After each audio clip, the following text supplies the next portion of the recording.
O Eric citou o negócio do Palmeiras, né? E o avô da minha namorada é palmeirense roxo, o Thiago, que é o namorado da minha cunhada, também é palmeirense roxo, e todos eles estão falando nos grupos que segunda-feira vai ter, Edmundo, um mutirão de energia positiva para o Palmeiras, e todos eles, em todo momento, citam principalmente você e o Pedrinho, né, como esse elo, essa ligação Palmeiras-Vasco da Gama, né, que existe. Então, para você, ainda é um gosto especial segunda-feira, né, Edmundo? Lógico que é muito importante para o Vasco da Gama a vitória, mas saber que os palmeirenses estão juntos é melhor ainda, né, Edmundo? Agora é uma torcida compartilhada, né? O torcedor palmeirense já torce para o Vasco naturalmente. Verdade. E vice-versa, né? O torcedor do Vasco também torce muito para que o Palmeiras tenha sucesso, porque as equipes são co-irmãs, talvez pela tradição de serem equipes... E agora me fugiu a palavra. Equipes de colônia. Não, colônia. Equipes de colônia. De colônia. Né? E que acho que isso aproxima. São co-irmãs, sim. Mas hoje, na academia, eu encontrei um grande amigo botafoguense, encontrei um grande amigo tricolor e um grande amigo rubro-negro. A gente chegou num comum acordo. Para que todo mundo fique feliz, né? Mas vamos esperar para ver se vai acontecer. Se não, seja o que Deus quiser. Se o Palmeiras tiver que ser campeão, que seja também. Aliás, pessoal, já vai deixando o like aí, se inscrever. Ih, Eri, tá tudo bem? O Furacão voltou? Eu tenho uma gata, né, cara? Eu tenho uma gata. Verdade. A gatinha tá aí. Edmundo também é um elo, a galera toda mandando mensagem. Enquanto o Eri se recupera aí, Edmundo, sobre a partida de ontem ainda, né? Eu tava vendo alguns comentários, tentando rever um pouco mais friamente ali a partida. O primeiro tempo do Vasco foi muito ruim, na minha opinião, assim, não sei se é a mesma que a sua, acho que ficou um pouco recuado. Você acha que ele usou a mesma estratégia do que contra o Goiás, meio que deixar o time mais segurando o jogo no primeiro tempo para tentar sair no segundo? Apesar de ter sido 2-0, foi uma partida meio tensa, né, Edmundo? Não, a tensão existia, né? Principalmente por conta do Vasco, mas o Cuiabá tem um jogo reativo. O Cuiabá ganhou mais jogos fora de casa do que em casa, né? Se você vê as últimas duas, perdeu em casa para o Corinthians e perdeu para o Vasco da Gama. Por quê? Porque é um time reativo, que joga só de contra-ataque. Então, o Cuiabá não saía lá de trás e o Vasco não atacava. Quando chegou no segundo tempo, eu imagino que as duas equipes pensaram assim: o empate não serve para ninguém. Cuiabá queria os 3 pontos para chegar a 43 e praticamente se manter na primeira divisão. E o Vasco queria os 3 pontos, porque senão ia ficar muito distante dos times ali que são Santos, Bahia, Cruzeiro, né? São os times que têm 37 pontos na tabela. Então, no segundo tempo, ficou trocação. E aí, na trocação, pode ser até pelo meu coração vascaíno, eu vejo que o Vasco tem mais qualidade individual. Coletivamente, é claro, até pelos pontos, o Cuiabá está melhor. Mas, individualmente, o Vasco é melhor. E aí, os gols saíram através da competência individual dos jogadores do Vasco. E aí ficou tudo maravilhoso para o Vasco, né? Porque se ontem o Vasco é derrotado, cara, ia ser uma frustração total. Nós íamos ficar a 6 pontos do primeiro time fora da zona de rebaixamento e sem muita expectativa, né? Sem acreditar muito que seria possível.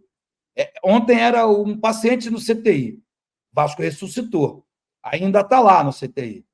Mas ele ressuscitou, porque ele agora vê uma luz no fim do túnel. Ele tem 3 times com 37 pontos, um time com 38 pontos e 7 rodadas ainda para serem jogadas no Campeonato Brasileiro. Então, há possibilidade. Ainda tem confronto direto com o Cruzeiro, confronto direto com o Corinthians. Apesar do Corinthians ter 40 pontos, ainda tem o confronto direto. Então, tudo pode acontecer. Eu acredito que ontem foi um dia, assim, especial para entrar para a história desse Campeonato Brasileiro, né? A gente, às vezes, põe na história só o 4-3 do Botafogo e Palmeiras, mas o de ontem também, porque se o Vasco perde, seria um grande balde de água fria para as pretensões do Clube de Regatas Vasco da Gama. Não, vitória importantíssima para continuar até psicologicamente no páreo. Deixa eu só responder aqui, o Gustavo tá mandando camisa do Corinthians, do Fluminense, Ricardo. Aqui, né, ó. Aqui, essa camisa é do Corinthians, tá? É do meu, do falecido sogro, né? Que ele era corintiano, tá? Eu tô na casa deles, essa camisa é do Corinthians, tá? Quem tá perguntando aqui. Ó, e o Caio tá mandando aqui, ó, Eri. Animicamente o Vasco tá vivo, olha aí, tá vendo? De novo! Pegou, hein, o Eric Johnson? Acho que pegou, hein, Eric? Pode virar bordão. Ô, Eric, e sobre essa partida de ontem, deixa eu te perguntar uma coisa. Eu acho importante a gente falar disso, porque a vitória, pô, com certeza, foi vital para manter o Vasco ali no páreo, 3 pontos atrás de várias equipes ali, né, na briga contra o rebaixamento. Mas, ao mesmo tempo, o Ramon Dias, de repente, tem que olhar direitinho essa escalação do primeiro tempo, para pensar direito se vai continuar com essa estratégia, porque foi bem parecida com a do Goiás, né? Primeiro tempo bem morno, atacando pouco, recuado, de repente para cansar, não sei qual que é a estratégia dele, mas eu acho que ele vai mexer bem nesse time, e eu tenho novidades, hein, sobre Marlon Gomes e Rossi, mas eu vou falar depois. Você não acha que ele tem que mudar um pouco essa estratégia? Eu acho que, Gui Edmundo e toda a galera que está aqui, eu acho que nós perdemos a coletividade, que eu vinha falando muito. Eu acho que o Vasco perdeu muito a coletividade. Isso para mim me chamou muita atenção quando o Vasco estava jogando coletivamente, falando de uma maneira muito bacana, orgânica, um ajudando o outro e tal. Não é que não estejam mais ajudando, é que agora o Vasco está conseguiu um resultado positivo individualmente, né? Eu acho que o Vasco, o Ramon Dias, vai voltar com um time, vai tentar voltar com aquele time, digamos, o time titular, né? Obviamente, fazendo uma mexida aqui, outra ali, tipo o Léo, acho que o Léo Pelé está perdendo a titularidade para o Maicon, apesar do Maicon ter me assustado nos 3 primeiros minutos, será 4, e deu um susto horroroso, mas enfim. Nossa. Eu acho que o Paulo Henrique, por exemplo, né, hoje eu já o vejo como titular. Acredito muito no Paulinho, no Praxedes. Acho que ele vai ter que... Com toda certeza, o Verratti volta.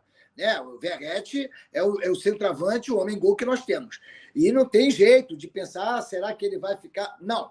Eu acho que o Ramon Dias usou uma estratégia para cansar o adversário por falta de opção. Então, por falta de opção, ele falou, cara, vou tentar arrumar um jeito de cansar para depois partir para cima. Acredito muito nisso. Mas não funciona isso em lugar nenhum. Eu vou cansar o outro, quando o outro estiver cansado, eu boto os titulares. Isso nunca pode existir, não vai existir.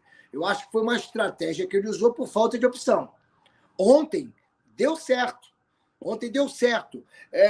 Eu diria até que é um certo que, assim, chega, não preciso mais fazer essa experiência de risco.